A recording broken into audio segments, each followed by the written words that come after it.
पुरानी पेंशन की बहाली के मुद्दे पर आंदोलित सरकारी कर्मचारियों की मांगों को अंतर्राष्ट्रीय मुहर लग गई है और उनकी मांगों को अब सही ठहराया जा रहा है, वो भी अंतर्राष्ट्रीय स्तर पर। दरअसल 2025 Mercer CFA institute global pension index के अनुसार दुनिया भर की 52 सेवानिवृत्त आय प्रणालियों में से भारत की पेंशन प्रणाली सबसे खराब बताई गई है। सबसे खराब पेंशन वाले देशों की सूची में अगर बात की जाए तो अर्जेंटीना, फिलीपींस, तुर्की, थाईलैंड, इंडोनेशिया, दक्षिण अफ्रीका, ताइवान, वियतनाम, दक्षिण कोरिया शामिल है। अमेरिका इस सूची में 30वें स्थान पर है और उसे सी प्लस ग्रेड मिला है, यानी कि वहाँ की भी पेंशन प्रणाली जो है वो कर्मचारियों के लिहाज से ठीक नहीं बताई गई है।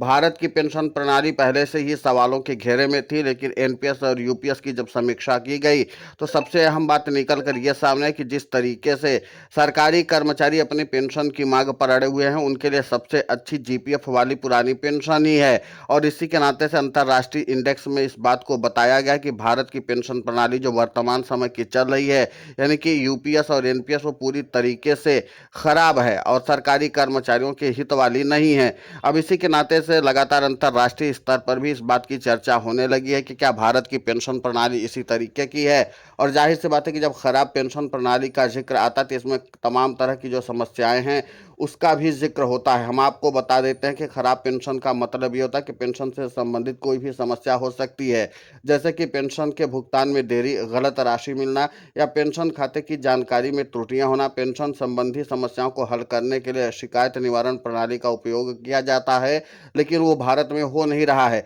जहां आप अपनी समस्याएं दर्ज करा सकते हैं, लेकिन भारत में समस्याएं तो दर्ज हो रही हैं लेकिन उनका समाधान नहीं हो पा रहा है। और इसी के साथ पेंशन से जुड़ी जो जानकारी है आवश्यक या जो बदलाव किए जा रहे हैं उसमें भी कोई तरह का सुधार नहीं हो पा रहा है। इसी के नाते से भारत की पेंशन प्रणाली सबसे खराब और सबसे भ्रष्ट बताई गई है। आपको बता दें कि इसमें तमाम तरह की दिक्कतें हैं। इतना ही नहीं, जिस तरीके से सामाजिक पेंशन योजना की बात की जाती है वो भी पूरी तरीके से ध्वस्त बताई गई है। तमाम तरह की पेंशन प्रणालियों की समीक्षा करने के बाद ये बताया गया कि वर्तमान समय में भारत में जो पेंशन प्रणाली चल रही है वो पूरी तरीके से खराब और ध्वस्त है। हमने तमाम कमियों को भी आपके सामने रख दिया कि इन तमाम प्रणालियों में इन तरह की समस्याएं हैं और जिसके नाते से ये पेंशन प्रणाली सबसे खराब है। सबसे ज़्यादा बात की गई है कि आय की अनिश्चितता। आपको बता दें कि एनपीएस और यूपीएस में सरकारी कर्मचारियों की आय की अनिश्चितता बताई गई है और ये सच में भारत के जो कर्मचारी हैं वो लगातार इससे जूझ रहे हैं। और इसी के नाते से सरकारी कर्मचारी एनपीएस और यूपीएस का लगातार विरोध कर रहे हैं। इसके बावजूद भी केंद्र की नरेंद्र मोदी सरकार इसी पेंशन प्रणाली को आगे बढ़ाने में जुटी हुई है। लेकिन अंतर्राष्ट्रीय मानकों के हिसाब से देखा जाए तो तमाम विकसित देशों के साथ भारत जो विकासशील देश है वहां पर भी लगातार पेंशन प्रणाली खराब स्थिति में पहुंचती चली जा रही है। और 52 देशों की सूची में अगर देखा जाए तो भारत इस सूची में है ही, यानी कि सबसे खराब पेंशन प्रणाली फिलहाल भारत ही दे रहा है। और इसी के नाते से भारत की अंतर्राष्ट्रीय स्तर पर फजीहत भी हो रही है। उधर पुरानी पेंशन की बहाली के मुद्दे पर आंदोलित सरकारी कर्मचारियों के प्रतिनिधियों ने कहा कि जिस तरीके से भारत सरकार काम कर रही है उसके नाते से भारत की अंतर्राष्ट्रीय छवि भी खराब हो रही है। अपने कर्मचारियों के प्रति वर्कोहोलिक माहौल तैयार नहीं कर पा रही है। अब देखना महत्वपूर्ण होगा कि जिस तरीके से पुरानी पेंशन की बहाली के मुद्दे पर आंदोलित सरकारी कर्मचारी लगातार अपनी मांगों को लेकर के अड़े हुए हैं और इन सब के बीच में सरकारी कर्मचारी बड़े आंदोलन करने की तैयारी में हैं। 9 नवंबर को देश के दिल कहे जाने वाले जंतर मंतर में भी एक बार फिर से सरकारी कर्मचारियों का वहां जुटान होगा और यहाँ पर सरकारी कर्मचारी एक बार फिर से पुरानी पेंशन की बहाली की मांग को उठाएंगे। दूसरी सबसे अहम बात है कि 25 नवंबर को सरकारी कर्मचारी भारी तादाद में देश भर के एकजुट होंगे राष्ट्रीय राजधानी दिल्ली के रामलीला मैदान में, जहां पर पुरानी पेंशन की बहाली की मांग को उठाएंगे। इसी के साथ सरकारी कर्मचारी लगातार पुरानी पेंशन की बहाली के लिए सरकार के ऊपर दबाव भी बनाने की कवायद में जुटे हुए हैं। बावजूद इसके केंद्र की नरेंद्र मोदी सरकार अभी भी पेंशन के विकल्पों और किसी तरीके से यूपीएस और एनपीएस को सस्टेन करने की कवायद में जुटी हुई है।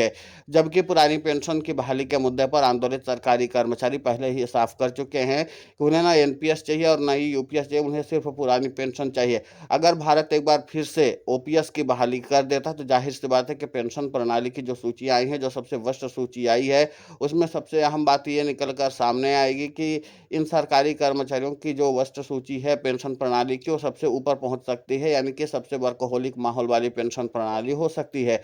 तो सरकारी कर्मचारियों की मांगों को अंतर्राष्ट्रीय मुहर भी मिलती हुई नजर आ रही है और सीधे तौर पर अंतर्राष्ट्रीय समुदाय के लोग भी इस बात को मानते हैं कि भारत के सरकारी कर्मचारी वर्तमान समय में सबसे ज़्यादा कठिन परिस्थितियों का सामना करें, क्योंकि अनिश्चित आय वाली जो पेंशन प्रणाली है उससे सरकारी कर्मचारियों का भला हो नहीं पा रहा है।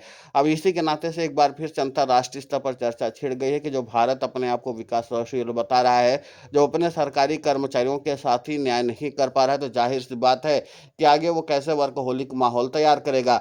सबसे बड़ी चिंता सरकारी कर्मचारियों की यही है कि पेंशन की आय की अनिश्चितता और उसके नाते से सरकारी कर्मचारियों के ऊपर आर्थिक संकट हमेशा मंडराता रहता है। यानी कि सरकारी कर्मचारी अपनी तनख्वाह के बाद से जिस तरीके से आगे अपना जीवन यापन करना चाहते हैं रिटायरमेंट के बाद, वो स्वतंत्र रूप से अपना जीवन नहीं जी पा रहे हैं और इसके नाते से उनके अंदर एक मानसिक तनाव और मानसिक अवसाद की स्थिति बनी हुई है, जिसके नाते से सरकारी कर्मचारी लगातार अपनी चिंता को दिखाते हुए नजर आ रहे हैं। अब ऐसे में देखना महत्वपूर्ण होगा कि जब सरकारी कर्मचारियों के ऊपर इस तरीके से तनाव और दबाव हावी है और सरकारी कर्मचारियों को अपनी नौकरी के दौरान इसी बात की चिंता सताती रहती है कि जब वो रिटायर हो जाएंगे तो जाहिर सी बात है कि उनका जीवन यापन कैसे होगा। तो इसी तमाम प्रणालियों को लेकर के माहौल तैयार किया गया और एक बार फिर से साफ हो गया है, जो अंतर्राष्ट्रीय स्तर पर बातें हो रही उसमें भारत की छवि जो है वो धूमिल होती हुई नजर आ रही है। इसलिए पुरानी पेंशन की बहाली के मुद्दे पर आंदोलित सरकारी कर्मचारियों के प्रतिनिधियों का कहना कि कम से कम अब पुरानी पेंशन की बहाली पर केंद्र सरकार को विचार करना चाहिए और सरकारी कर्मचारियों की जो चिंता है उसको दूर करना चाहिए। फिलहाल इस पूरे मामले को लेकर के आपकी प्रतिक्रिया बहुत महत्वपूर्ण होती है, आप हमें कमेंट करके जरूर बताएं। साथ ही पुरानी पेंशन की बहाली के मुद्दे पर हम लगातार आंदोलित होकर के खबरें चला रहे हैं। आप हमारे समर्थन के लिए चैनल को सब्सक्राइब करें, खबर को ज़्यादा से ज़्यादा शेयर करें ताकि पुरानी पेंशन की बहाली का मुद्दा और बुलंद हो।